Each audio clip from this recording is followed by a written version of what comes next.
यूं तो साईं बाबा पर भी समय समय पर सवाल उठते रहे, लेकिन अब की बार ये मोर्चा बागेश्वर सरकार धीरेन्द्र कृष्ण शास्त्री ने संभाला। बागेश्वर सरकार मध्य प्रदेश में जबलपुर के पनागर में श्रीमद् भगवत कथा कर रहे थे। कथा के आखिरी दिन डॉक्टर शैलेंद्र राजपूत ने साईं बाबा पर सवाल पूछा। पंडित धीरेन्द्र कृष्ण शास्त्री ने जवाब देते हुए कहा कि साईं बाबा संत हो सकते हैं, भगवान नहीं। क्या सवाल था और क्या जवाब, अब जरा पूरा प्रसंग समझिए। डॉक्टर शैलेंद्र राजपूत हूँ। मेरा एक प्रश्न है कि साईं को लेके प्रश्न है। बहुत सारे लोग साईं भक्त हैं हमारे हिंदुस्तान में, महाराष्ट्र में और साउथ में बहुत साईं भक्त हैं, लेकिन सनातन साईं की मूर्ति पूजा और साईं की पूजा को नकारता सा दिखाई देता है, जबकि साईं की पूजा पूरे सनातनी पद्धति से होती है। तो आप इस पर प्रकाश डालें गुरुदेव, और हम लोगों को आशीर्वचन। देखिए डॉक्टर साहब, बहुत बहुत स्वागत है। आपका प्रश्न भी बहुत वर्तमान परिस्थिति के अनुसार बहुत जरूरी था। हमारे धर्म के शंकराचार्य जी ने साईं बाबा को देवताओं का स्थान नहीं दिया है, और शंकराचार्य की बात मानना प्रत्येक सनातनी का धर्म है, क्योंकि वो अपने धर्म के प्रधानमंत्री हैं।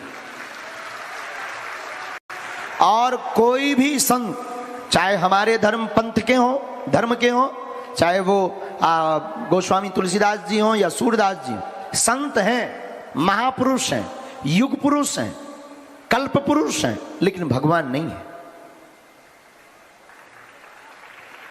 तो अपनी निजी आस्थाओं पर हम बोलने, आप लोगों की अपनी अपनी निजी आस्थाएं, किसी की आस्था को हम ठेस नहीं पहुंचा सकते। और इतना कह सकते साईं बाबा संत हो सकते हैं, फकीर हो सकते हैं, भगवान नहीं हो सकते। बागेश्वर धाम के पीठाधीश्वर धीरेन्द्र कृष्ण शास्त्री के इस बयान पर विवाद हो गया।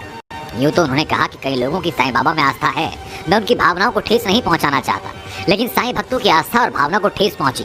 साईं भक्त सड़कों पर निकल आए। साईं बाबा को धीरेन्द्र कृष्ण शास्त्री का सर्टिफिकेट नहीं चाहिए। डॉक्टर शैलेंद्र राजपूत के सवाल के दूसरे हिस्से का भी बागेश्वर सरकार ने जवाब दिया। सवाल ये था कि हिंदू रीति रिवाजों से ही साईं बाबा की उपासना होती है। इस पर बागेश्वर सरकार का जवाब सुनिए। आपने कहा कि हिंदू धर्म से पूजा होती है, वैदिक धर्म से पूजा होती है। तो देखो भाई, ऐसा बोलना भी बहुत लोग इसको कंट्रोवर्सी में ले लेंगे, पर ये बोलना भी बहुत जरूरी हमें लग रहा है।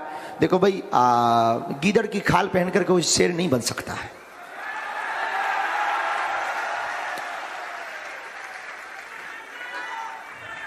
आप किसी भी प्रकार का आभरण पहना दो, वो हो जाए। बागेश्वर धाम सरकार अगर मान ले कि हम शंकराचार्य का छत्र लगा लें, सिंहासन लगा लें, चरम ले लें, और हम कहते हैं हाँ भाई शंकराचार्य बैठे हैं, तो क्या हम बन जाएंगे? ना यार, नहीं बन सकते। भगवान भगवान है, संत संत हैं। तो साईं के प्रति हमारा क्या आदर है, आप इसमें मत पड़ना, और ना हमसे पूछना कि हमारा क्या आदर है। हम इतना कह सकते हैं कि जिसकी जितनी जैसी आस्था है रखनी चाहिए, पर साईं भगवान नहीं है ऐसा हमारे शंकराचार्य कहते हैं, और उनके ऊपर आप क्वेश्चन उठा सकते हैं।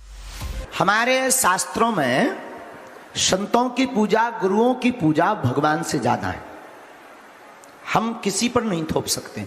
हमारे लिए हमारे गुरुजी भगवान, जिसकी प्यास जहां बुझे उसके लिए वही समुद्र है।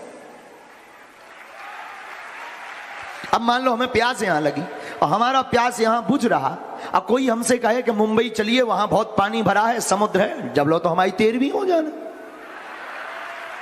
तो जिसकी प्यास जहां बुझे उसके लिए वही समुद्र है। तो अगर कोई मानता, देखो हमारे सनातन धर्म में संतों का सम्मान है, संतों को भगवान, तब तो हम लोग गाते हैं गुरु ब्रह्मा गुरु विष्णु गुरुर्देवो महेश्वरा गुरु साक्षात पार ब्रह्मा तस्मै श्री गुरुवे नमः। गुरु का दर्जा तीनों देवताओं के समान हमारे धर्म में दिया गया है, और ये केवल सनातन धर्म में संभव है।